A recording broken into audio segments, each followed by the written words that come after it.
one wrong decision, one moment of unimaginable terror. That's all it takes to create the most horrifying deaths ever documented in human history. They're stark reminders that no amount of preparation or will to survive means anything when pure evil decides to claim its price. It was May 6, 2015.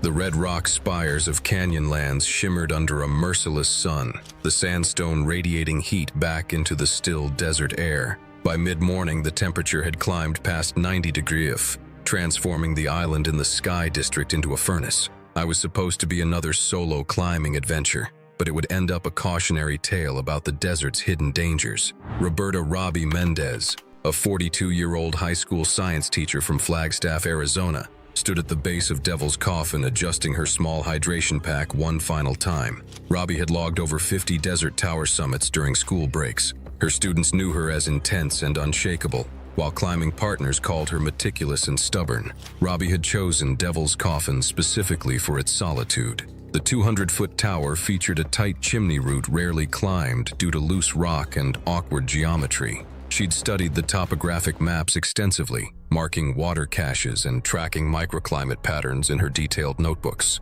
But that morning, mechanical trouble at camp delayed her start until after 10 a.m., hours later than planned, but she decided to proceed anyway. A group of climbers on a nearby wall watched Robbie enter the chimney using classic technique, bracing her back against one wall while pressing her feet against the other. She moved steadily upward, her form textbook perfect as she navigated the narrowing slot. Everything looked routine for the experienced desert climber. By noon, the temperature on the wall exceeded 100 degrees. Cole Hammond, climbing the adjacent formation, noticed Robbie had stopped moving. She was wedged between the narrowing walls, her body turned diagonally, arms trembling visibly from the extreme heat. Hammond shouted across the gully, offering assistance, but Robbie only nodded and attempted to reverse her position. 2 minutes later, disaster struck. Her body convulsed, then stiffened. She was completely stuck, unable to move up or down in the tight chimney. The combination of extreme heat, physical exertion, and her awkward position had triggered heat exhaustion. Over the next 45 minutes, Hammond and his party watched helplessly as Robbie struggled desperately. She tried to free her arms, twisting and straining, but her position only worsened. Her helmet tilted sideways, breathing becoming increasingly erratic. Eventually, she slumped slightly, wedged firmly in place by her own body weight. Hammond scrambled for cell signal and called search and rescue. Rangers arrived 3 hours later using ropes and helicopter support, but Robbie was already unresponsive. Her body was carefully extracted after sunset. The medical examiner determined death resulted from a combination of heat stroke and positional asphyxia. Her wedged position had restricted breathing while extreme temperatures overwhelmed her body's cooling systems. Robbie's funeral in Flagstaff drew over 200 attendees to the school gymnasium. Former students spoke about her passion for desert geology and field science. The National Park Service responded by posting warning signs at unmaintained chimney routes throughout Canyonlands. They launched a pilot program monitoring ambient rock temperatures and advised solo climbers to avoid narrow features after mid-morning during peak heat months.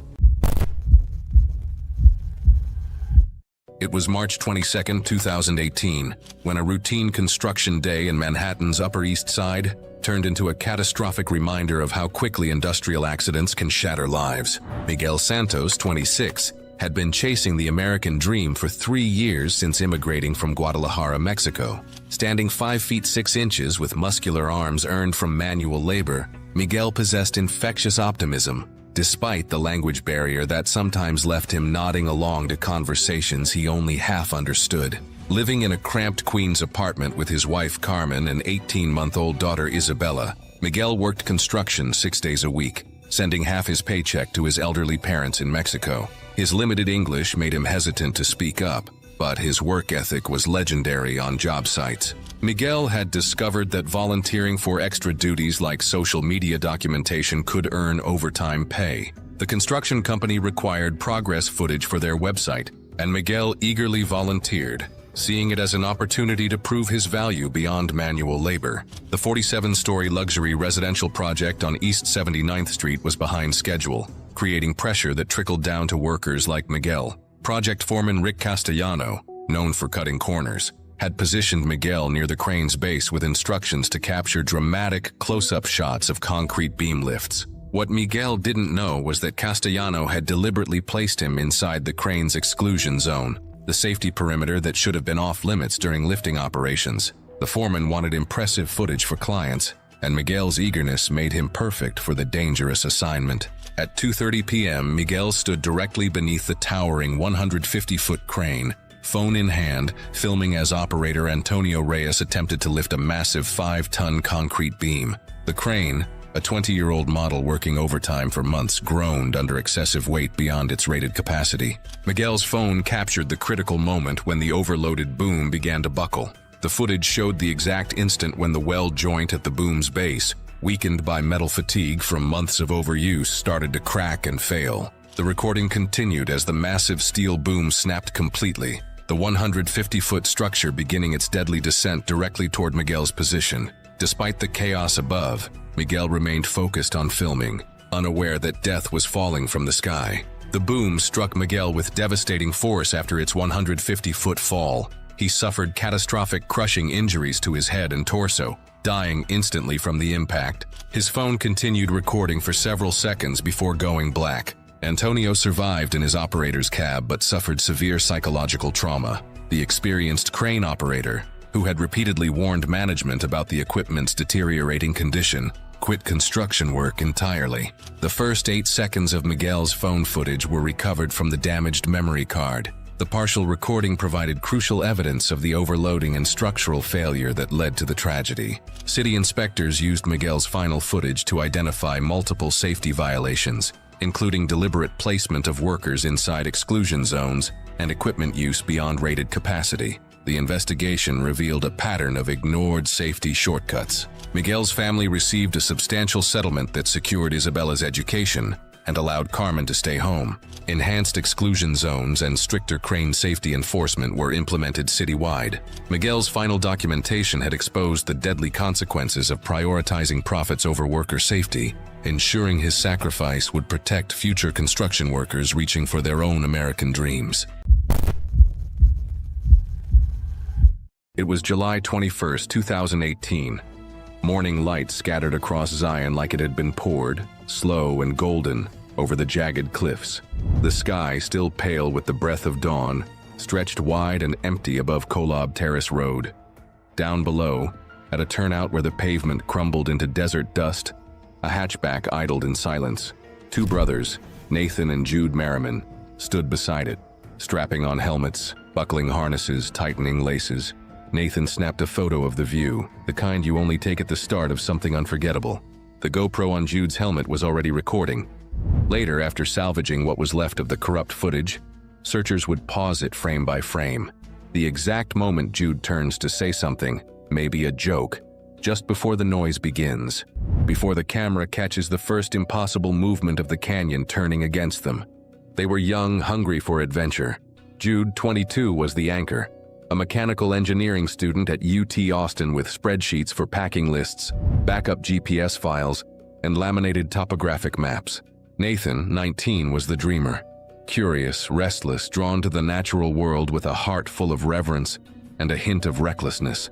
He studied environmental science and believed the Earth could teach him more than any textbook. They had named the trip the 10-part gauntlet, a pact made on dorm room floors and summer night drives. 3 weeks, 10 national parks, thousands of miles. Zion was the last, the prize, and Shadow Spine was the final descent.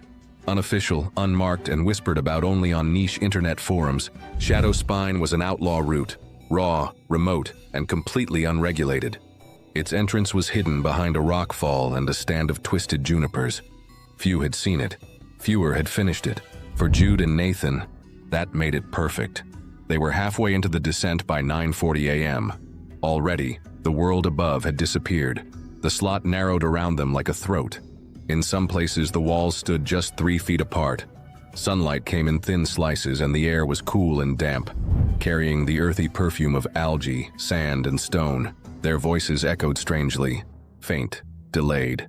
Jude moved first, rope in hand, anchoring gear with practiced efficiency. Nathan followed, calling out each time his feet touched down. They passed rappels with a kind of grace, bouncing gently, twisting midair, laughing when the rope spun too fast. The footage would show them dancing, almost. The canyon felt alive, and they were in rhythm with it, until they weren't. A single drop of water landed on Nathan's helmet. He wiped it without thinking. Jude glanced up briefly and brushed it off as just a probable runoff. He didn't check again. The sound came suddenly. First, a whisper, almost too faint to notice, like wind moving through a pine forest. Then, a hiss. Then, a roar. They stopped moving. They asked each other to confirm what they're hearing. They listened, silence, then again, louder. The canyon gave no warnings, no vantage point, no exit path. The brothers turned to face the sound, but the canyon twisted, its echoes impossible to trace. Then, around the corner behind them, a brown surge appeared, a flash flood. 6 inches of water can knock a person down. In slot canyons, those inches multiply into torrents, 10 feet tall and filled with stone, limbs, rage. Jude reached for the rope. Nathan turned upward, his hands grasping at vertical sandstones slick with algae. The flood arrived. The GoPro caught the first impact, a violent lurch, a scream, a blur of water, rock, and movement. A hand, then nothing. The last frame, brown chaos, bubbling and swirling, where 2 people had stood seconds earlier. It took search and rescue teams almost a full day to locate their car. Inside, topo maps on the dashboard, granola wrappers in the back, a GPS trail leading straight into Shadow Spine. Rangers and volunteers moved slowly. The canyon was still releasing water, residual flow from upstream storms no one had seen. At the 3rd rappel, they found a knotted rope tangled around a boulder, soaked and frayed. Farther down, a boot lodged between rocks, a helmet, cracked. 3 days later, after the initial search, Nathan's body surfaced 5 miles downstream, tangled in branches near North Creek. Jude was found 2 days later, wedged under a collapsed log jam, his harness still clipped in. Their story spread fast. Canyoneering forums lit up with tributes and warnings. Posts detailed the dangers of unlisted routes and the deceptive calm before summer floods. Park officials added bold new signage and began issuing monsoon alerts with revised language and stark images. Shadow Spine disappeared from most online maps, but it was still there. The canyon does not remember, but the community does. And when the GoPro footage is shown in training sessions or safety briefings, instructors pause just before the roar, a final echo, suspended in time. Then they press play. It was August 11th, 2021. The sun had only just grazed the jagged peaks of Wyoming's Wind River Range, casting long, crooked shadows across the alpine basin. Light moved slowly here, caught between stone and sky. Lane Tucker stood alone in the morning chill, her breath curling like smoke into the thin air. 31 years old, a trauma nurse from Missoula, she had long since learned how to find calm in chaos. Now, she stood wrapped in fleece and silence, her backpack snug against her spine, her eyes fixed on the day's route, the Titcomb Basin Traverse. To most, the route was a warning, remote, brutal, unforgiving. To Lane, it was a promise. She had mapped this trail in her dreams for years. Her gear was packed with surgical precision. Rope, first aid kit, emergency beacon, freeze-dried meals, a GPS unit with fresh batteries. She wasn't impulsive. Lane didn't chase danger. She moved toward it with the deliberation of a surgeon making a single incision. This wasn't about thrill or conquest. It was about quiet, the kind that hummed beneath the wind, the kind only the mountains could offer. She moved like she belonged there. The high-altitude solitude suited her better than city noise. Friends often joked she was part mountain goat, born with lungs tuned for elevation and a heart calibrated for stillness. Lane just smiled. How could they know what silence really sounded like at 11,000 feet? She had seen the mountains turn too. Years ago, on an early season solo in the Bitterroots, a patch of crusted snow had collapsed beneath her. She fell 10 feet before slamming into a rock outcrop, her ribs bruised and breath knocked out. It took her 6 hours to limp back to the trailhead, every step lit by a failing headlamp. She never told her parents, but she remembered the lesson. Nature doesn't issue warnings twice. Still, she came back again and again, not out of defiance but reverence. The wild had rules. Lane respected them. The snowpack had lingered that year. Rangers had posted warnings. Unstable slopes, hidden crevasses, unpredictable meltwater crossings. Lane had studied the maps again and again, adjusting her route to avoid the worst of it. That meant leaving the main trail behind and passing through a narrow granite chute, barely marked on topographic charts. That was the last choice she ever made. At 1:14 p.m., her GPS sent its final ping, 3 miles off the designated route, beside a remote boulder field sliced by a steep, rock-filled funnel. The ping was passive, just a location log. No SOS was ever sent.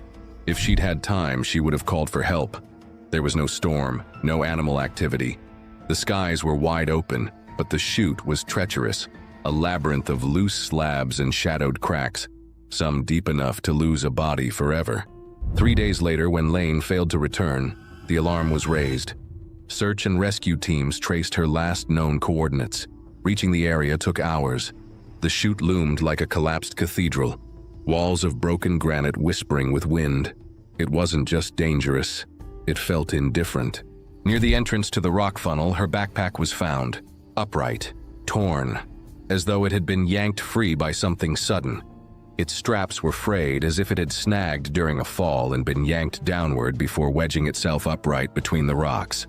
Her rope was still coiled, her satellite phone unbroken, her food untouched.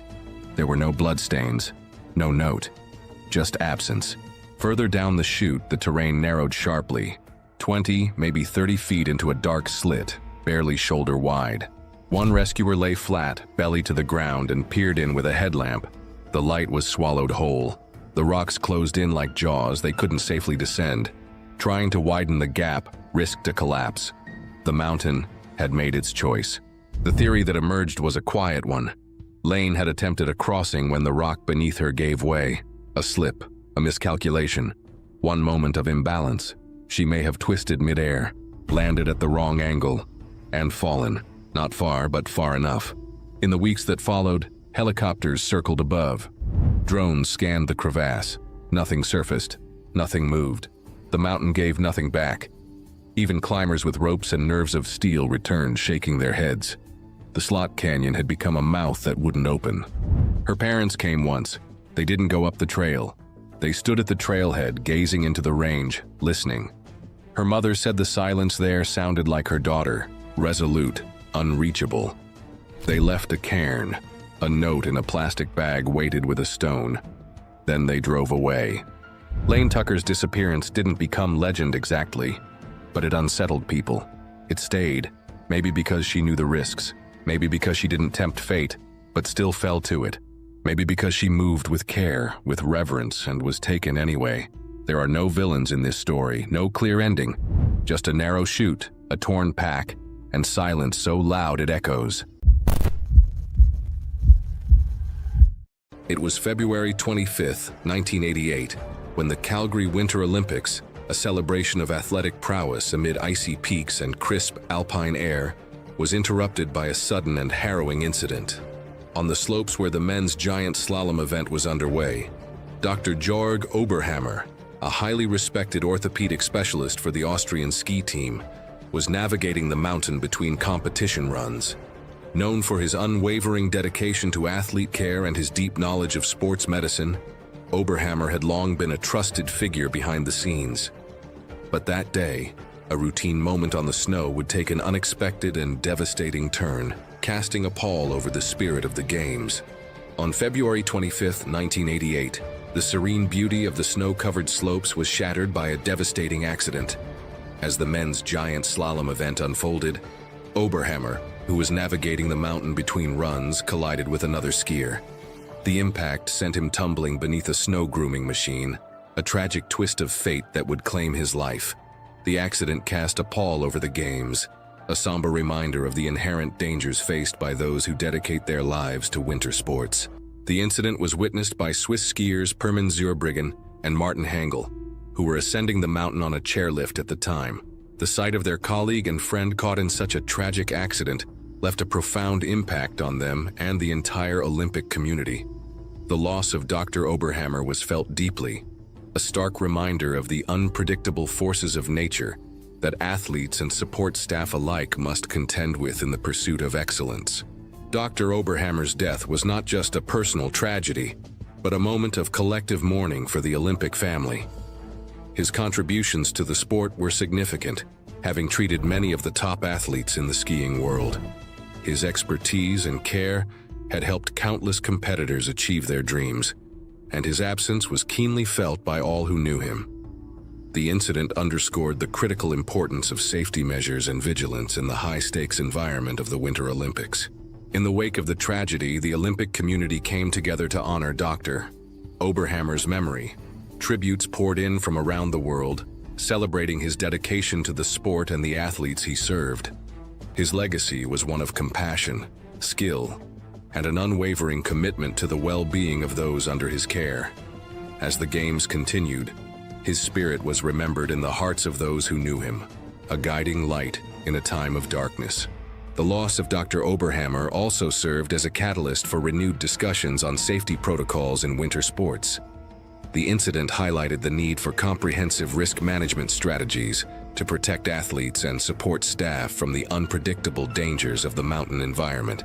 As the Olympic community reflected on the tragedy, there was a collective resolve to ensure that such incidents would be prevented in the future, safeguarding the spirit of the Games and the lives of those who participate.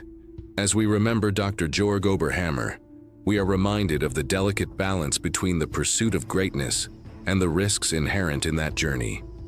His story is a testament to the courage and dedication of those who work behind the scenes, supporting athletes in their quest for excellence. His legacy lives on in the hearts of those he touched, a symbol of the enduring spirit of the Winter Olympics and the resilience of the human spirit in the face of adversity. In honoring Dr. Oberhammer, we celebrate not only his contributions to the sport, but also the values he embodied: compassion, dedication, and an unwavering commitment to excellence. His story serves as a poignant reminder of the sacrifices made by those who support the athletes, ensuring that the Olympic flame continues to burn brightly, a beacon of hope and unity for all who dare to dream. It was January 15, 2023, a clear winter day in Nepal as Yeti Airlines Flight 691 prepared for its 27-minute journey from Kathmandu to Pokhara. Among the 72 passengers and crew on board was 25-year-old Sonu Jaiswal, a father of 3 from Ghazipur, India, who was traveling with 3 friends on a trip that was meant to be the adventure of a lifetime. The 4 friends, Jaiswal, Abhishek Kushwaha, Anil Rajbar, and Vishal Sharma, had left India on January 13th to visit Nepal's sacred Pashupatinath temple. Jaiswal, a small liquor store owner, had gone to pray for a son, as he already had 3 daughters. After their spiritual pilgrimage, the group headed to Pokhara for sightseeing and paragliding in the shadow of the majestic Annapurna mountain range. As Flight 691 approached Pokhara International Airport, Jaiswal did what millions of travelers do every day. He began recording the experience to share with friends and family back home. He started a Facebook live stream capturing the ATR 72-500 aircraft's descent through his window seat. The 90-second video began innocuously enough. Through the window, viewers could see buildings and green fields as the plane approached the runway. The atmosphere inside the cabin was relaxed. Passengers were chatting and laughing, completely unaware of the horror that would unfold in mere seconds. Jaiswal turned the camera toward himself, smiling in his yellow sweater, then panned to show his fellow passengers. There were no warning signs, no announcements from the cockpit, nothing to indicate that anything was amiss. The plane appeared to be making a routine landing approach. Then, without warning, the aircraft suddenly veered sharply to the left. The camera briefly captured the panicked cries of passengers as they realized something was terribly wrong. Within seconds, the footage became chaotic, the phone shaking violently as the plane lost control. The video recorded the bone-chilling sound of an engine screeching, followed by the sight of flames engulfing the frame, and then nothing. Flight 691 crashed into a gorge near the newly opened Pokhara International Airport, killing all 72 people on board. It was Nepal's deadliest aviation disaster in 30 years. In Ghazipur, nearly 270 miles from the crash site, News of the accident reached Jaiswal's family almost immediately, as television channels began broadcasting images of the wreckage, the mangled fuselage still burning and billowing thick gray smoke. "We couldn't believe the news until we saw the video," said Jaiswal's brother Deepak, who was among the first family members to view the live stream that had since gone viral. "It was painful."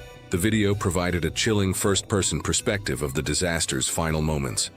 Aviation experts later determined that the aircraft had stalled during its approach, possibly due to pilot error or mechanical failure. The plane's black box revealed that the pilot had asked for a change in runway just minutes before the crash. What made the tragedy even more poignant was the involvement of co-pilot Anju Katiwada, who had pursued years of pilot training after her husband died in a 2006 plane crash while flying for the same airline. In a cruel twist of fate, both husband and wife met the same end, 16 years apart. For the families of the victims, including Jaiswal's wife and 3 young daughters, the video was both a blessing and a curse. A final glimpse of their loved ones, but also an unbearable documentation of their final terrifying moments. Jaiswal's father traveled to Kathmandu to identify and retrieve his son's body. "He was not just my brother," Deepak Jaiswal said. "I have lost a friend in him." The tragedy of Sonu Jaiswal highlights the fragility of life and how quickly ordinary moments can turn catastrophic. His live stream, intended to share joy with loved ones, instead became a grim historical document, one of the few instances where the final moments before a plane crash were captured from inside the doomed aircraft. It was March 22, 2017. Dry morning air drifted through the limestone spires of El Potrero Chico as the sun lit up the canyon walls. A faint breeze stirred the trees below as the towering chimney above loomed silent and untouched. No one had dared it in over a year. A climb that day, carefully prepared and mapped out, would slowly devolve into a deadly entrapment in stone. James McKenna, a 38-year-old general contractor from New Orleans, stood at the base of La Boca del Diablo, adjusting his custom gear rack one final time. He was known in niche climbing forums for his obsessive approach to wide cracks and squeezed chimneys across North America. This trip to northern Mexico had been months in planning, targeting the route's infamous fifth pitch, an 80-foot squeeze chimney so tight that even average-sized climbers struggled to pass through. James had traveled with Roberto Salinas, a Monterrey local and occasional partner, specifically for this challenge. They started early, beginning their climb at 9 o'clock a.m. James led the first 3 pitches smoothly, though the wide sections taxed him heavily. By pitch 4, his shirt clung to his back, streaked with blood from torn knuckles. His breathing had become labored, but when Roberto suggested switching leads, James declined. He had come for the chimney. At the base of pitch 5, Roberto reminded him of the handful of known incidents involving body entrapment in that section. James only nodded, triple-checking his rack, which included several oversized cams and slings he had sewn himself. The chimney loomed above them, dark and irregular, wide at the base but tapering in strange angles toward the top. About 20 feet into the squeeze, James's shoulders wedged sideways, chest pressed between 2 flaring plates of stone. He got stuck and yelled down to Roberto.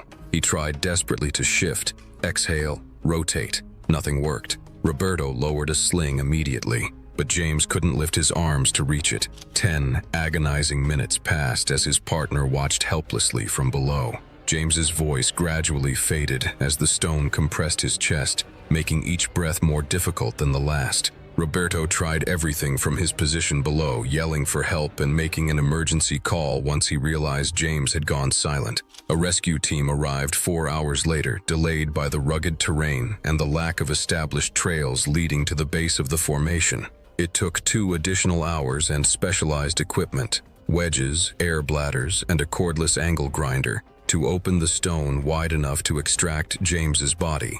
He had died of compressive asphyxia, crushed by the very rock he had traveled so far to conquer. James was returned to New Orleans, where a small funeral was held. His family buried him with a length of climbing rope, one of his handmade cam slings, and a battered route journal filled with hand-drawn topos. Mexican climbing authorities and local guides collaborated to update the route description.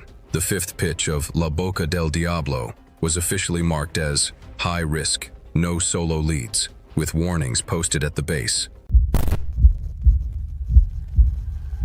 It was August 12, 2016, when 24-year-old Kevin Park made a decision that would forever change how Arizona's slot canyons are monitored. Kevin was a recent college graduate from Portland, Oregon, working part-time at a camera store while building his photography portfolio. Standing 5 feet 8 inches with messy brown hair, Kevin possessed the restless energy of someone determined to make his mark. His personality mixed ambition with inexperience. Kevin had discovered slot canyon photography just 6 months earlier, after seeing stunning images online. The narrow, sculpted passages captivated his imagination, though he remained a novice hiker with only 3 previous canyon explorations in safer areas. Kevin was staying at a rundown Page, Arizona motel, surviving on a $200 budget for his week-long photography vacation. His beat-up Honda Civic contained basic discount hiking gear, and his most valuable possession was a mid-range DSLR camera he'd saved months to afford.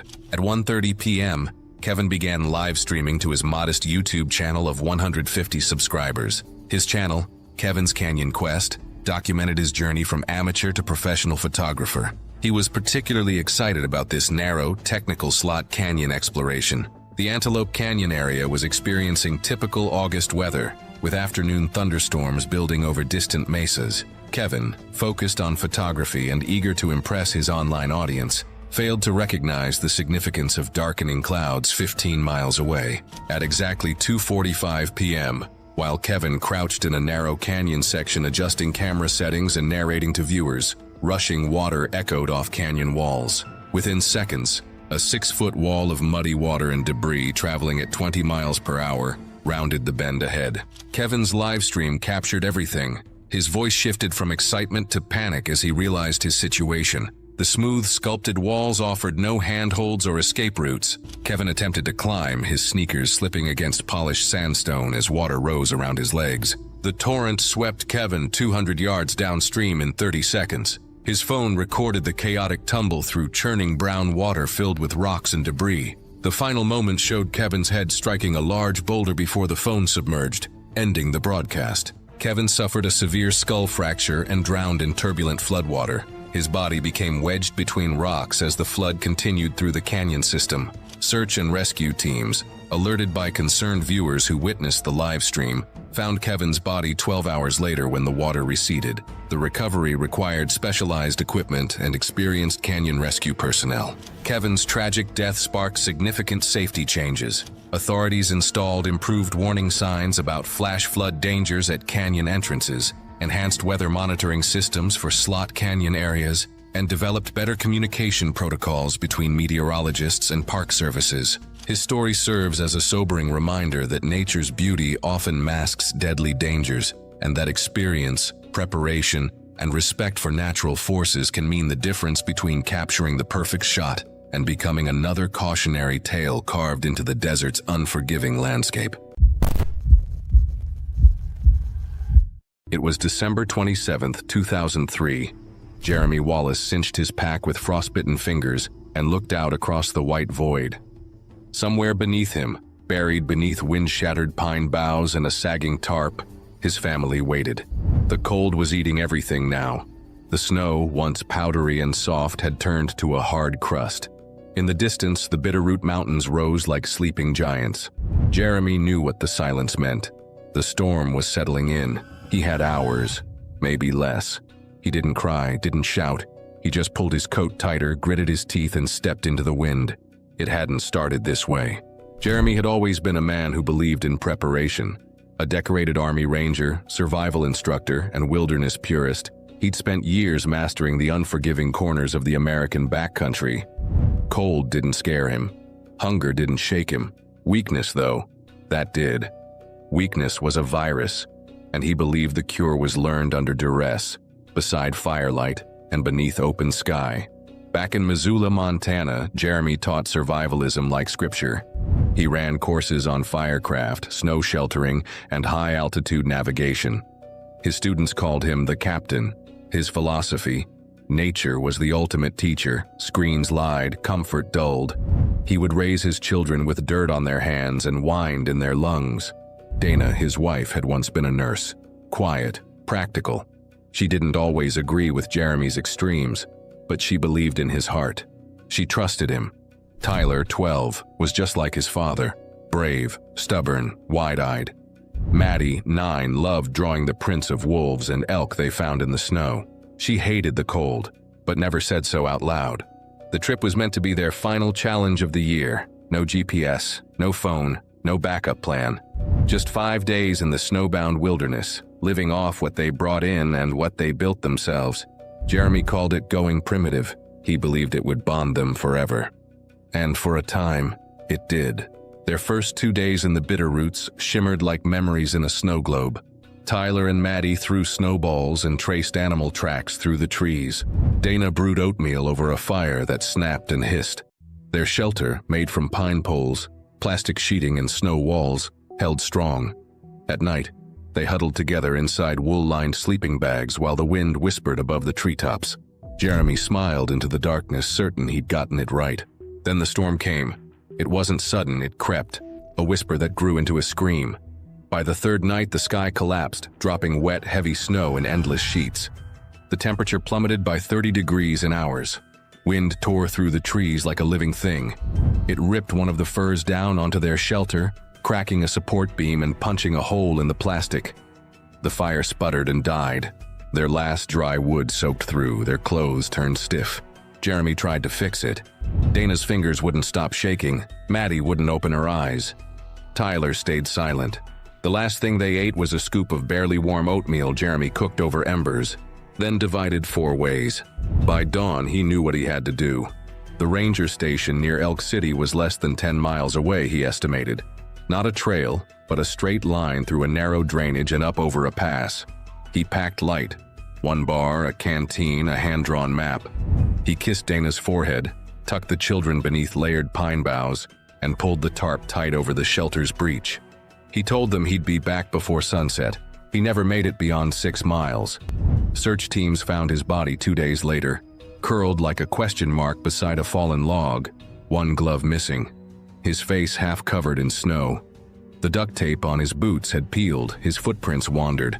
They circled once, twice, then veered away, lost. In his pack, they found a note scribbled in pencil, "Keep going, don't wait." The family was found less than 24 hours after that. Their shelter was buried beneath wind-packed snow. It took nearly an hour of digging to expose the crumpled tarp.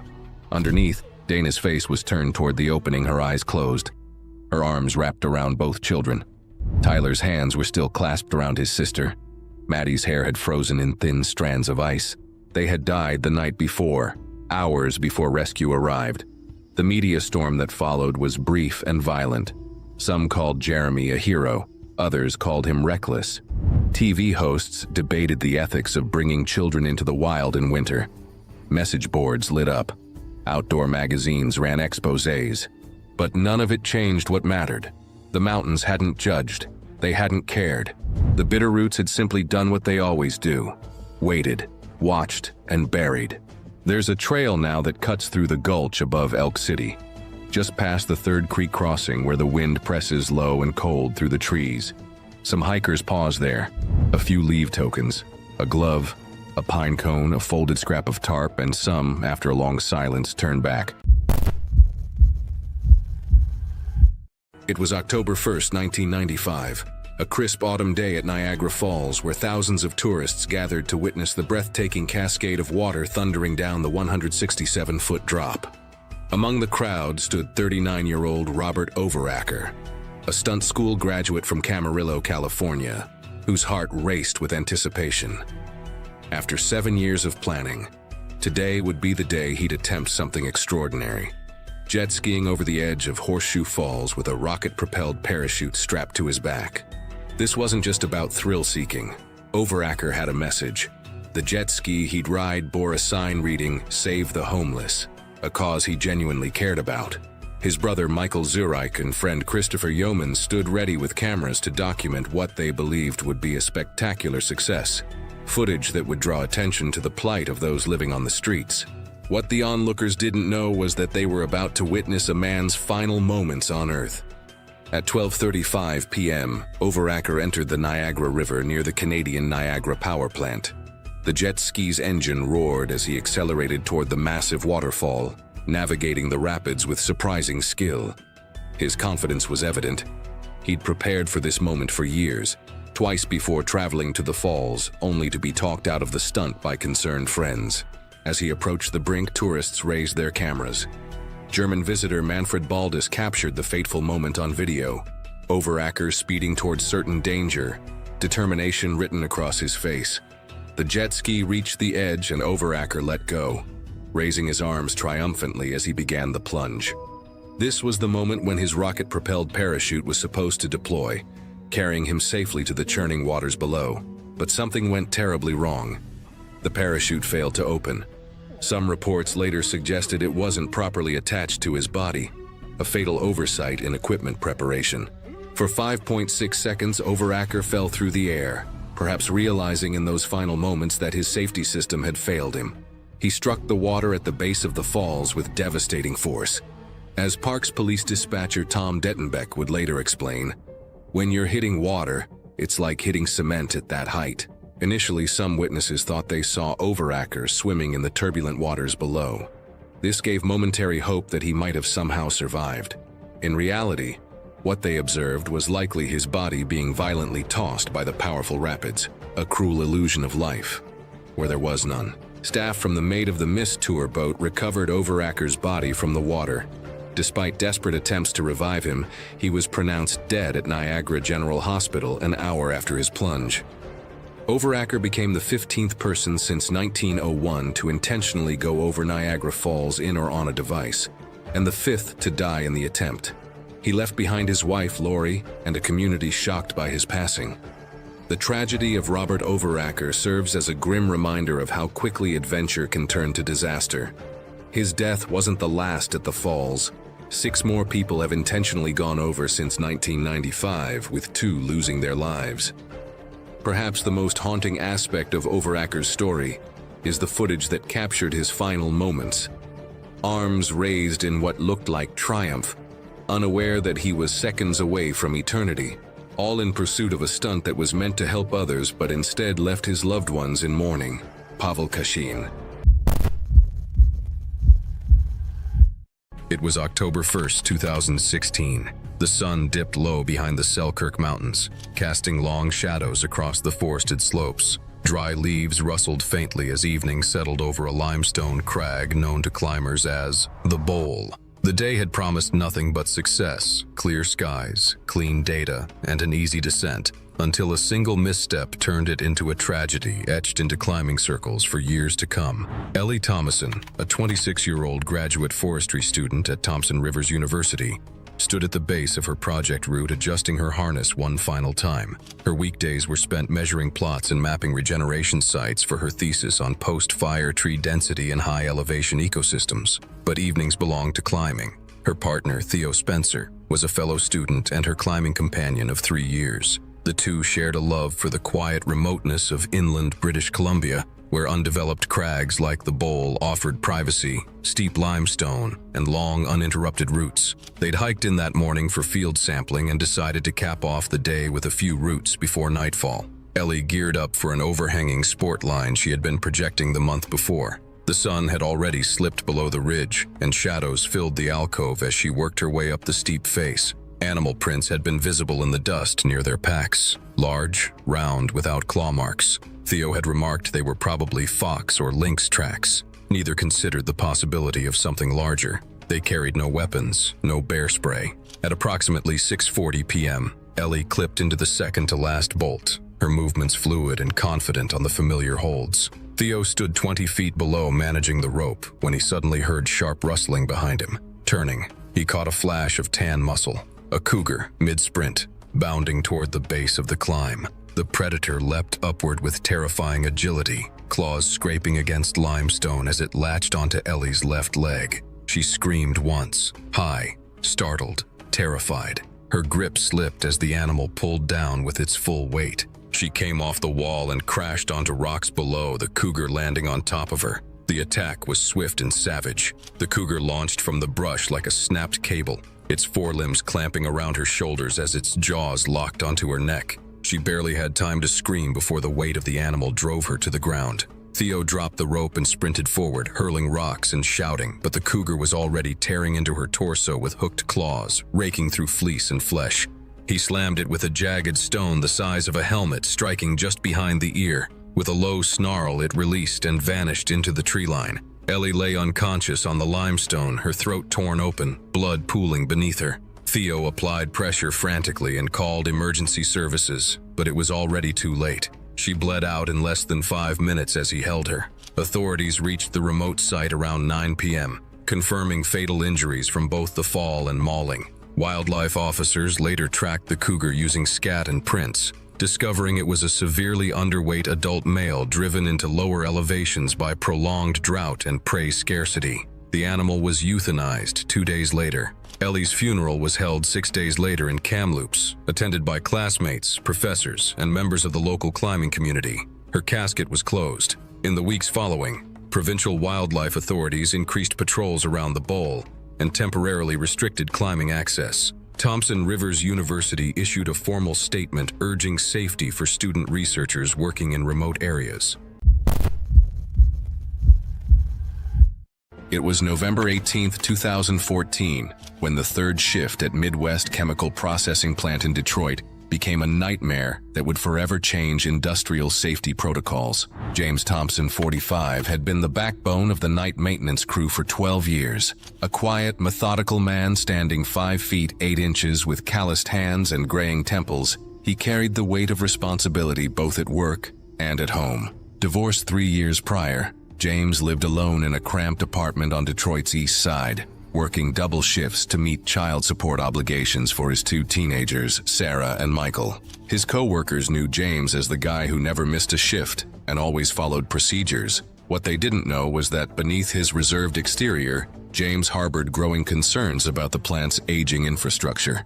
He'd noticed corroded fittings and pressure irregularities, but management seemed more interested in production quotas than safety reports. That's when his 17-year-old son, Michael, a tech-savvy high school senior, set up a cloud backup system on his father's smartphone, teaching him how to record and automatically upload videos as evidence of safety violations. For 3 weeks, James had been quietly documenting his concerns. Short clips of leaking valves and corroded pipes are automatically uploaded to cloud storage, creating an inadvertent digital diary of industrial negligence. The night shift on November 18th started normally. James clocked in at 11 p.m. and began his rounds. Near Tank 7, pressure readings were climbing beyond normal parameters, and the emergency release valve showed severe corrosion. At 11:47 p.m., James pulled out his phone and began recording, narrating his observations. The live stream captured his methodical approach as he attempted to manually release the dangerous pressure buildup, describing the corroded fitting that had been flagged but never addressed. What happened next unfolded in terrifying slow motion. The corroded fitting failed catastrophically. The tank ruptured with explosive force, releasing a massive vapor cloud. Within seconds, the cloud found an ignition source from a nearby electrical panel, creating a fireball that engulfed the entire section. The live stream continued for 8 more seconds, recording the initial blast before connection was lost. James suffered burns over 95% of his body, his respiratory system destroyed by superheated gases. He died within 30 seconds, a victim of the very hazards he'd been documenting. The explosion shook buildings 2 miles away, bringing fire departments racing to the scene. The plant's evacuation procedures prevented additional casualties. Michael accessed his father's cloud storage, discovering the automatically uploaded footage that captured the exact moment of disaster. The video became crucial evidence for OSHA investigators, revealing the precise sequence of equipment failures and management negligence. The wrongful death lawsuit resulted in a multi-million-dollar settlement and sweeping safety changes. James Thompson's final documentation had exposed systemic failures endangering countless workers. Today, the plant operates under new safety standards requiring digital documentation with automatic cloud backup. James's legacy lives on in every safety report uploaded, ensuring no workers' concerns are ignored. It was October 14, 2016. The tropical sun was dipping below the hills of Maui's east coast, casting a golden glow across the lush rainforest, its beams fighting the encroaching shadows. A silver rental car sat parked beneath a canopy of thick ferns and towering ohia trees.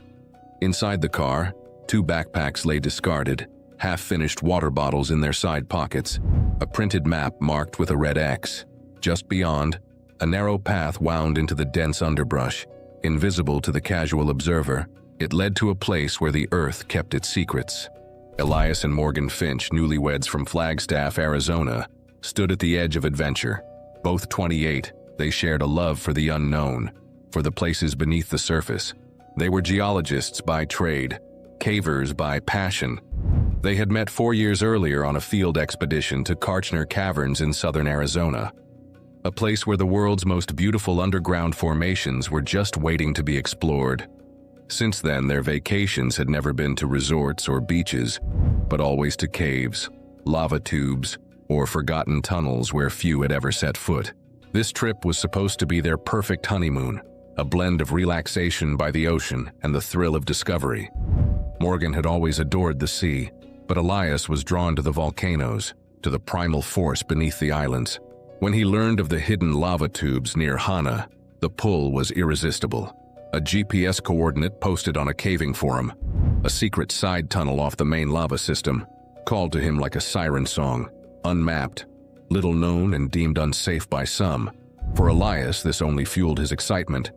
He had a knack for finding the places that others avoided. The couple had packed meticulously: batteries, backup lights, ropes, snacks. Morgan checked the weather one last time. Clear skies, calm winds. They arrived at the cave entrance by 2 p.m., excited but cautious. The main tube was tucked behind a curtain of ferns, its jagged mouth swallowing the daylight as they ventured inside. The temperature dropped immediately, the damp rainforest air giving way to the dry stillness of basalt rock. Their headlamps lit the rough walls, smooth and glassy from centuries of lava flow. They moved deeper into the tube, following the main corridor. But then Elias spotted it, a narrow opening to the right. The GPS pin was a match, a small doorway barely wide enough to fit through, half hidden by fallen rock. Elias whispered that he thinks they've found it, his voice soft but sure, as he pointed toward the narrow opening. Morgan's eyes lit up with anticipation as she smiled and urged him to lead the way. They squeezed through, the passage narrowing further. The air grew stale, the tunnel tight and claustrophobic. This part was untouched. No graffiti, no footprints. A hidden world of silence. When they entered a small chamber about the size of a garage, Morgan paused. She pulled out her phone and snapped a photo of Elias standing beneath the ceiling, his headlamp casting shadows on the black rock that hung like frozen waves above them. The timestamp, 3:17 p.m. 14 minutes later, everything changed. It began with a low, rumbling tremor, a subtle vibration that rippled through the walls. Dust stirred on the floor. Elias froze, his heart racing. Morgan looked up, and then the rock groaned. Lava tubes were beautiful but fragile. The structure beneath them was old, eroded by centuries of pressure, unseen forces pushing at it from every direction. The tremor that had barely registered to the outside world was enough to set off a chain reaction within the chamber. First came the pebbles, then a basketball-sized chunk of rock crashing to the floor just feet away from where they stood. Morgan screamed, telling Elias to get out of there, but it was already too late. Elias reached for her, but the ceiling above them was giving way. The rock didn't explode. It imploded, as if the cave itself was exhaling. Tons of stone fell in an instant, sealing them in. The light from their headlamps flickered, and then went dark. The world became a tomb of suffocating dust and silence. Hours passed. No one knew they were missing. It wasn't until 3 days later, on October 17th, when a park ranger saw the rental car still parked at the trailhead. The doors were locked. The map inside was marked with the red X, their last known location. A search team was dispatched.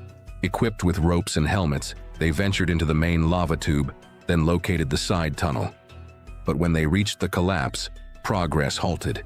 Giant slabs of basalt blocked the passage. It was impossible to move them by hand without risking another collapse. Even so, they checked for any signs of life, looking for small gaps in the debris where air might still flow. They used gas detectors to ensure there was breathable air. The possibility of survivors slim but not impossible. When they reached the spot where the tunnel had once opened, the situation was dire. It was clear that the cave's ceiling had given way in one massive, fatal exhale. The air was thick with dust, and the pressure of the rock above them made everything feel suffocating, like the cave was holding its breath. Engineers were called in. A robot drone, built for tight spaces, was lowered through a crack above the chamber. The camera flickered, jerking through dust and darkness until it found a flash of color, a boot, a backpack, and then beneath a jagged pile of rock, two still bodies side by side, embraced in death. Elias had shielded Morgan, his body curled protectively around hers. Neither had survived the initial collapse. The last photo on Morgan's phone was recovered days later. It captured Elias, grinning beneath the frozen waves of black rock, a moment of joy now stained with eerie finality. It was time-stamped, 3:17 p.m., the last time they had been alive. Their photo, once full of life and laughter, became the haunting image that would live on in the hearts of those who never knew them. Some locals argued that the caves should be sealed, citing the Hawaiian belief in mana, the spiritual energy that flows through the land and its stones. They believed the lava tubes were sacred, home to aqua spirits, whose anger could be stirred by those who ventured too deeply. Others, however, felt that adventurers like Elias and Morgan understood the risks, accepting them as part of their love and respect for the land. To them, exploring the caves was a sacred act, acknowledging the kapu of the earth, honoring both its beauty and danger, and forging a connection with the island's ancient, untamable spirit. To this day, no one has entered that side tunnel again. The opening remains sealed, a forgotten tomb hidden beneath the rainforest. Tourists still drive the Hana Highway, marveling at waterfalls and sea cliffs. Few know how close they are to the place where two adventurers, full of life and love, disappeared beneath the island's ancient skin. It was May 18, 1980, a deceptively calm Sunday morning in southwestern Washington state. The skies were clear, and Mount St. Helens stood majestically against the horizon, its northern face bulging ominously after weeks of seismic activity. For 48-year-old photographer Robert Landsberg, this was the perfect day to document the changing volcano that had captivated his attention for weeks. Landsberg, a freelance photographer from Portland, Oregon, had been meticulously tracking Mount St. Helens. Helen's transformation. He'd visited the mountain repeatedly since March, when the first tremors signaled potential volcanic activity. Each trip yielded stunning images of the growing bulge on the mountain's northern slope, a deformation that was expanding outward at a rate of 5 to 8 feet per day. That morning, Landsberg drove his 1969 Dodge station wagon to a ridge approximately 4 miles from the summit. The location offered a perfect vantage point to capture the volcano's evolution. He set up his tripod, mounted his camera, and prepared to document what he hoped would be another day of gradual changes to the mountain's profile. In his journal the night before, Landsberg had written, "Feel right on the verge of something." His intuition would prove tragically accurate. At 8:32 a.m., a 5.1 magnitude earthquake struck beneath the volcano. Through his viewfinder, Landsberg witnessed the unthinkable. The entire north face of Mount St. Helens began to collapse. What followed was the most destructive volcanic eruption in U.S. history, as the mountain released 24 megatons of thermal energy, equivalent to 1,600 Hiroshima bombs. Landsberg kept photographing. His camera captured the initial lateral blast, the massive ash cloud that rose thousands of feet into the air, and the pyroclastic flow, a deadly mixture of superheated gas, ash, and rock, racing toward him at over 300 miles per hour. As the wall of ash approached, Landsberg made a series of deliberate final actions that reveal extraordinary presence of mind. Knowing he couldn't outrun the blast, he rewound the film back into its canister, placed the camera in his backpack, and then laid his body over the backpack to protect its precious contents. Minutes later, the pyroclastic flow engulfed Landsberg. The superheated ash, reaching temperatures of 800 degrees Fahrenheit, killed him instantly. His body, like 56 others claimed by the eruption that day, became entombed under layers of volcanic debris. For 17 days, Landsberg remained missing. When rescue workers finally discovered his body on June 4th, they found something remarkable. The backpack beneath him had protected his camera and film from the worst of the heat and ash. Though slightly damaged, The film was intact enough to be developed. The photographs recovered from Landsberg's camera provided scientists with invaluable documentation of the eruption's initial stages. His final images show the massive ash cloud growing larger in each frame, approaching his position with terrifying speed. These photos, published in the January 1981 issue of National Geographic, included not just the eruption, but also the scratches, bubbles, warpings, and light leaks caused by heat and ash, the very thumbprint of Holocaust. Landsberg wasn't the only photographer to die that day. Reed Blackburn, a 27-year-old photographer for the Columbian newspaper, was also killed while documenting the eruption from a campsite about 8 miles from the summit. Unlike Landsberg's, Blackburn's film didn't survive the intense heat. USGS volcanologist David Johnston also perished while monitoring the volcano from an observation post 6 miles away. His last words transmitted by radio were, "Vancouver, Vancouver, this is it," before the signal went dead as the pyroclastic flow engulfed him. What sets Landsberg's story apart is his conscious decision in those final moments. He could have attempted to flee, though it would have been futile. Instead, he chose to secure his work, knowing that his documentation might provide crucial scientific insights.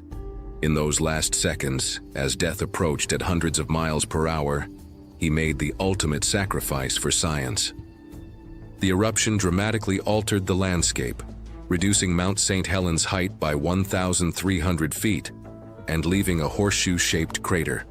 The blast zone extended for miles, flattening forests and turning lush greenery into a gray moonscape. Robert Landsberg's final act wasn't just that of a photographer committed to his craft. It was a conscious decision to preserve scientific evidence at the cost of his own life. His photographs stand as both his legacy and his final gift to science. Images captured literally at the edge of oblivion. It was July 19th, 2018. Storm clouds gathered over the jagged limestone towers of the Dolomites as the wind shifted cold and sharp through the high passes. Light echoed strangely in the canyons below Cima Ovest, while the valley was already falling into shadow. This summit day for Alessandra Bucci would end in a split second of forgotten protocol. Alessandra, a 31-year-old trauma nurse from Parma, stood at the third rappel station adjusting her belay device one final time. With 6 years of recreational climbing experience, she preferred long, moderate traditional routes and often climbed with her younger brother Lorenzo on weekends. Colleagues described her as focused and methodical, both at work and on the rock. This climb on the south face of Cima Ovest had been planned during a break between hospital rotations, a 2-day trip to reconnect, away from noise and deadlines. The pair had reached the summit just after midday, completing the route with no difficulties. But weather shifted rapidly as clouds moved in from the northwest and temperatures dropped. Rather than down-climbing the descent ridge, they decided to head down using a known retreat route, a set of fixed anchors that led through steep and overhanging sections of the wall. At the third station, Lorenzo began rigging the next rappel while Alessandra prepared her descent. She was cold, quiet, and efficient as always, feeding the rope through her belay device with practiced movements. The routine was so familiar after years of climbing together. Thread the rope, check the anchor, lean back over the ledge. But then, something unexpected happened. Lorenzo heard the sound first, an unmistakable whip of rope cutting through air. When he turned, she was already falling. He watched in horror as she flipped once, then vanished into the mist below. Her scream echoed briefly through the canyon, then was gone. She had not clipped into the anchor before weighting the rope. Without a backup or tether, her system was never secured to the station. The force of her movement pulled the rope free, and gravity claimed the rest. She fell nearly 200 feet to the gully below.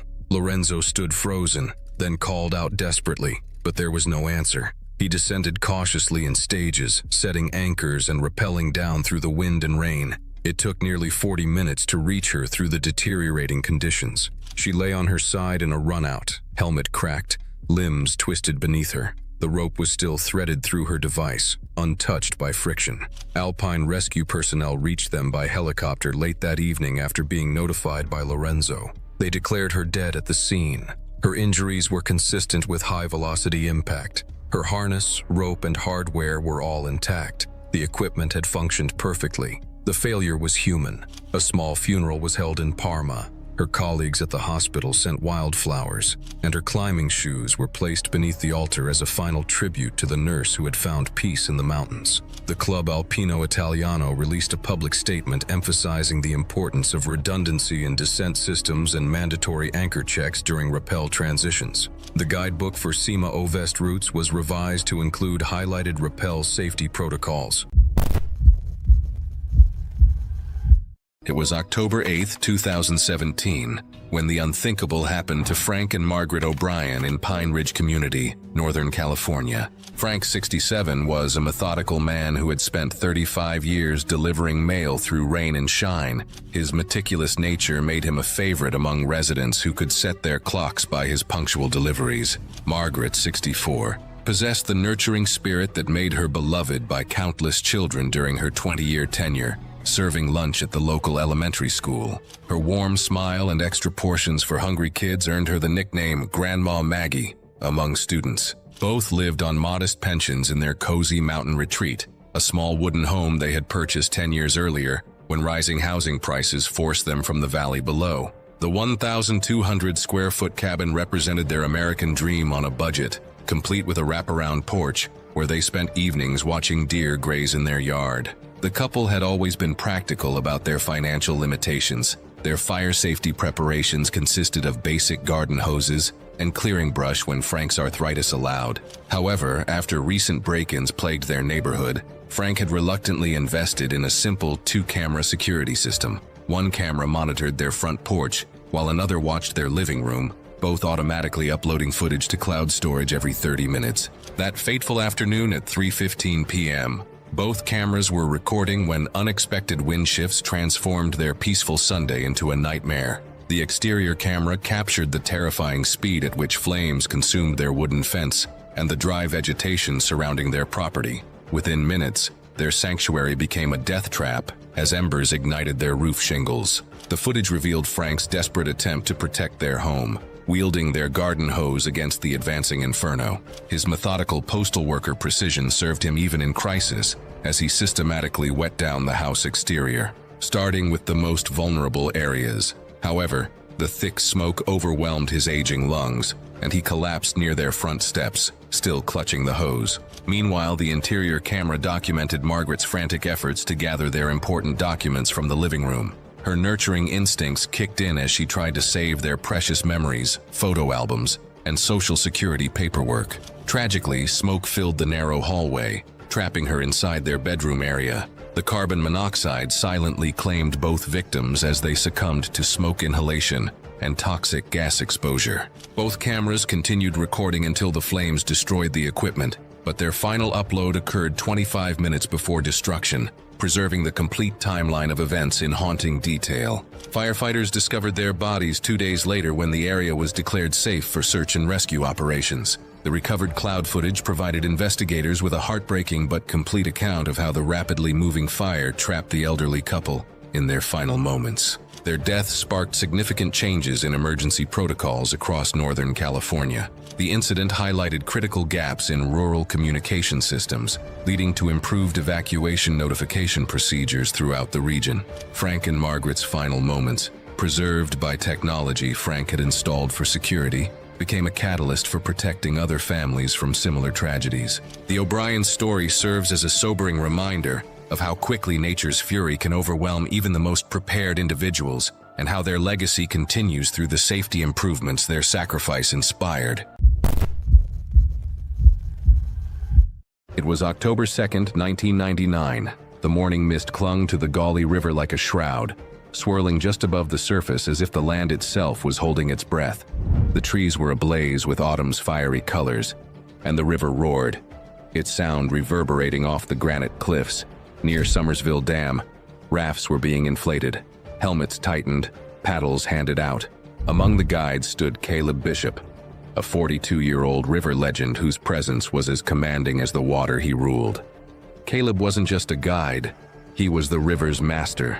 Before he traded war zones for whitewater, he had been an Army combat diver, trained to survive chaos, to navigate the darkest depths. After leaving the military, he made the Gauley River his home. In 1986, he founded Bishop Expeditions, guiding thousands through the river's treacherous rapids. He knew every bend, every hidden hazard. But the Upper Gauley, with its Class 5 rapids and ferocious hydraulics, was a beast even the most seasoned guides approached with respect. This particular morning, Caleb led a group of 4 tourists, 2 couples from Ohio, into the Upper Gauley, just after the dam released its daily surge. The river was alive, fast, and powerful. The first few rapids were nothing more than spray and excitement. Caleb's commands were sharp and sure, the raft responding like an extension of his will. For nearly an hour, they navigated with confidence. Then came Pillow Rock. As the raft neared the rapid, Caleb's voice cut through the roar. Lean left. But it was too late. A misjudged stroke, a shift in weight, a small mistake in the chaos of the current, was enough to send the raft off balance. The river struck with fury, the raft twisting sideways before flipping completely, spilling all 5 of them into the churning water. The river didn't wait. 2 tourists were immediately sucked downstream, their bodies bouncing off submerged rocks, gasping for air. The others clung to the overturned raft, eyes wide with panic. Caleb surfaced, spitting water, his eyes scanning. He reached for the nearest paddlers, pulling them closer with efficient, practiced hands. He signaled for help, the universal hand signs known only to experienced guides. A safety kayak appeared, pulling the tourists one by one to safety. But Caleb stayed behind. Grabbing the rope line, he wrestled with the raft, trying to flip it upright, knowing every second counted. But the hydraulic at Pillow Rock is a deadly force. The swirling water sucked everything in, trapping anything unfortunate enough to get too close. Caleb, still tethered to the raft, kicked against the current, trying to regain control. Then, just like that, he was gone. There was no splash, no final cry, just a flicker of movement, then nothing. Caleb had disappeared beneath the surface. Whitewater hydraulics are a silent killer. Known for their immense force, these water features are formed when currents crash into submerged rocks, creating a deadly loop that traps anything caught inside. Even the strongest swimmers, and Caleb was among them, stood little chance against the pull if they were caught at the wrong angle. The river, which he had mastered for years, had claimed him. The search began immediately. Rescue teams dropped into the water, their ropes snaking through the turbulent rapids. Helicopters buzzed overhead, their blades fighting the roar of the river. Divers tried to enter the hydraulics base, but the current was too fierce. It wasn't until 48 hours later, when the river finally slowed enough to allow them in, that they found him. Caleb's body was wedged between rocks, trapped beneath a shelf of stone. His life vest was still secured, his hands scratched and raw from fighting for air, but the river had been stronger. After Caleb's death, the Gauley River seemed to lose some of its wild spirit. Tourists, aware of the tragedy, hesitated to face the same rapids that had claimed a legend.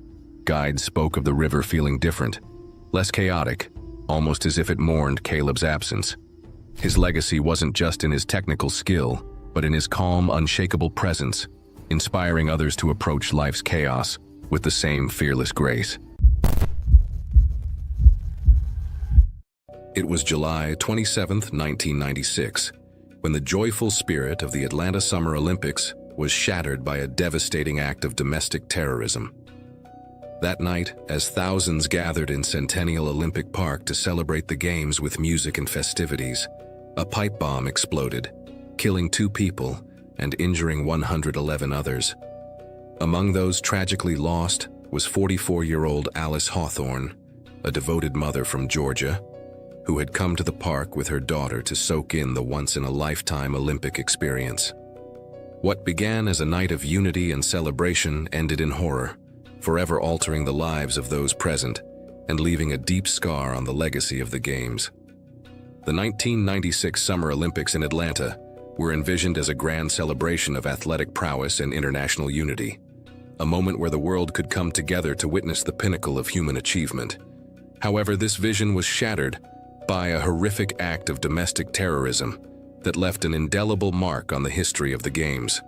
On the night of July 27, 1996, as spectators gathered in Centennial Olympic Park to enjoy the festivities, a pipe bomb exploded, killing 2 people and injuring 111 others. Among the victims was Alice Hawthorne, a 44-year-old mother from Georgia, whose tragic death became a symbol of the human cost of senseless violence. Alice had brought her daughter to the park that night to take part in the joyful atmosphere of the Olympics. It was supposed to be a moment of bonding and celebration, but it ended in heartbreak. When the bomb detonated, shrapnel tore through the crowd and Alice was fatally struck. Her daughter survived, forced to witness the horrifying loss of her mother in what should have been a night of unity and joy. The pain of that night reverberated far beyond Atlanta, striking at the very heart of what the games represent. In the immediate aftermath of the explosion, chaos reigned. The park, once filled with laughter and music, became a scene of panic and devastation. Emergency responders rushed in, trying to make sense of the destruction and save lives where they could.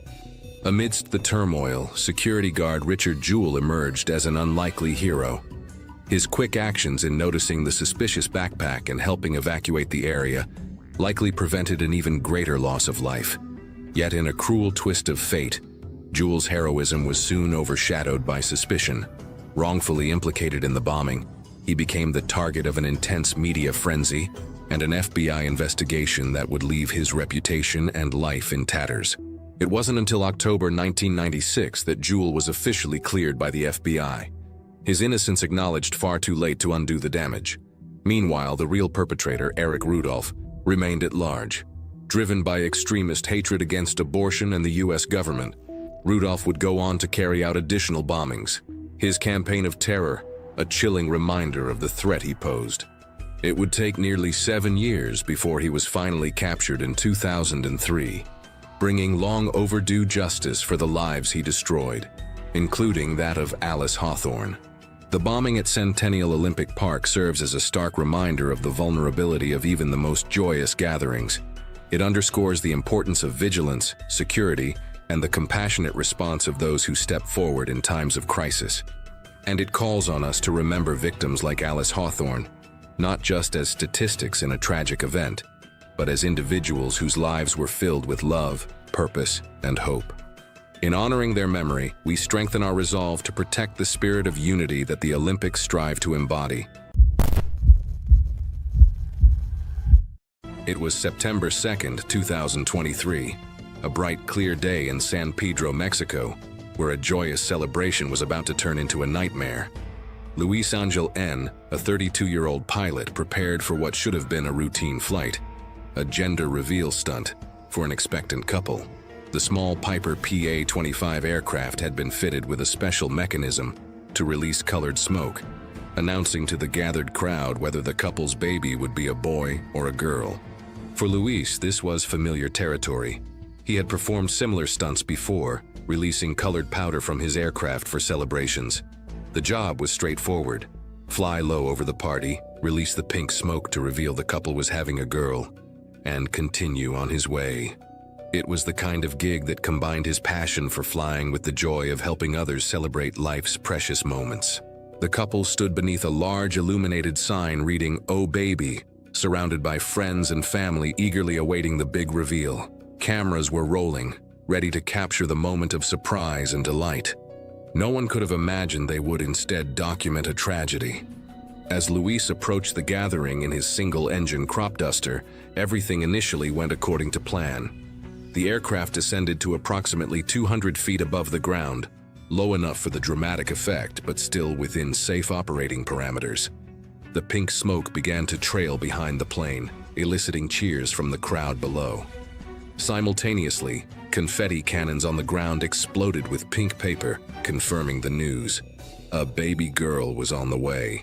The couple embraced, their faces beaming with joy, completely unaware of what was happening in the sky above them. Just seconds after releasing the colored smoke, as Luis attempted to bank the aircraft away from the celebration, disaster struck. The left wing of the Piper PA-25 suddenly failed. Whether due to structural stress, a mechanical failure, or the additional strain of the low-altitude maneuver, the wing catastrophically collapsed. Aviation experts who later analyzed the footage suggested that Luis may have pulled too hard on the control stick, overstressing the wings during the turn. The aircraft immediately lost lift and began to spin uncontrollably. Luis, with likely only seconds to react, found himself in an unrecoverable flat spin. The plane spiraled toward the ground at a terrifying rate, disappearing behind trees and buildings as it plummeted. The impact occurred just a few hundred yards from the celebration. The sound of the crash was drowned out by the music and cheering, a cruel juxtaposition of joy and tragedy occurring simultaneously. While the couple continued celebrating their news, Luis lay critically injured in the twisted wreckage of his aircraft. Emergency services rushed to the scene, extracting Luis from the mangled cockpit. Paramedics from the Sinaloa Red Cross provided immediate treatment before transporting him to a nearby hospital. Despite their best efforts, Luis succumbed to his injuries shortly after arrival. The video of the incident went viral, showing the stark contrast between the celebrating couple and the aircraft disintegrating in the background. Viewers were disturbed by how the camera panned back to the joyful couple, seemingly oblivious to the pilot's fate. Luis Angel N. became another tragic statistic in a growing list of gender reveal celebrations gone wrong. Since 2019, these increasingly elaborate events have been linked to multiple deaths, wildfires, and explosions across the globe. For Luis, what began as a routine job ended in the ultimate sacrifice. His story serves as a sobering reminder of how quickly celebration can turn to tragedy, and how the pursuit of the perfect moment can sometimes come at an unimaginable cost.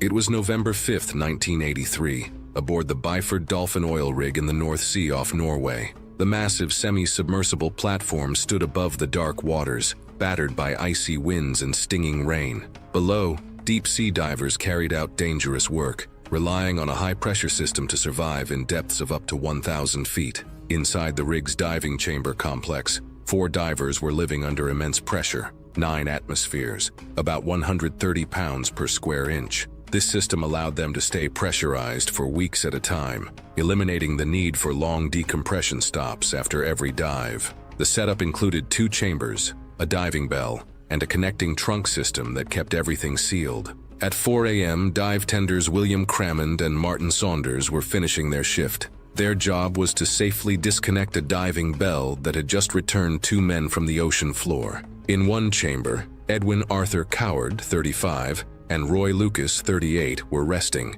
In the other, Bjorn Giver Bergersen, 29, and Truls Hellevik, 34, had just completed their dive. Everything depended on following the proper steps to equalize pressure before disconnecting the bell. The procedure was simple but critical. First, the chamber door had to be sealed. Then, the trunk pressure had to be adjusted. Only after that could the clamp securing the diving bell be released. But in the dim morning light, something went horribly wrong. Crammond, possibly confused by noise or poor visibility, released the clamp too soon, before the chamber door was fully closed. In an instant, disaster struck. The pressure inside the chamber plummeted from 9 atmospheres to 1 in less than a second. The force was so powerful that it launched the diving bell away, striking Crammond with deadly force. Inside the chamber, the rapid decompression had even more horrifying consequences. The nitrogen in the diver's blood turned into gas, expanding violently and rupturing their internal organs. Coward, Lucas, and Bergersen died instantly. Hellevik, who had been near the opening, suffered the worst fate. The sudden pressure difference pulled his entire body through the partially closed 24-inch hatch, killing him instantly. The aftermath was gruesome. Investigators found parts of Hellevik's body scattered across the deck. His organs had been expelled intact, while his bones had been shattered. Saunders, though severely injured by the flying diving bell, was the only survivor. Investigators later found that the Byford Dolphin lacked key safety features, fail-safes that could have prevented the accident. The Norwegian Petroleum Directorate had even allowed the rig to continue operating without them, despite requiring other facilities to install similar protections. For 26 years, the victims' families fought for justice. In 2009, after decades of legal battles, the Norwegian government finally admitted responsibility and awarded compensation. The Byford Dolphin remained in service until 2019, when it was finally scrapped. The accident led to significant changes in diving safety, including pressure sensors and automatic safety locks to prevent premature clamp releases. But for those who witnessed the disaster, the memory of that morning, a sudden rush of air, the deafening blast, and the unimaginable destruction served as a lasting reminder of the dangers of deep-sea diving and the deadly cost of human error. Thanks for watching. Don't stop here. Click the video on your screen now for more horrifying stories.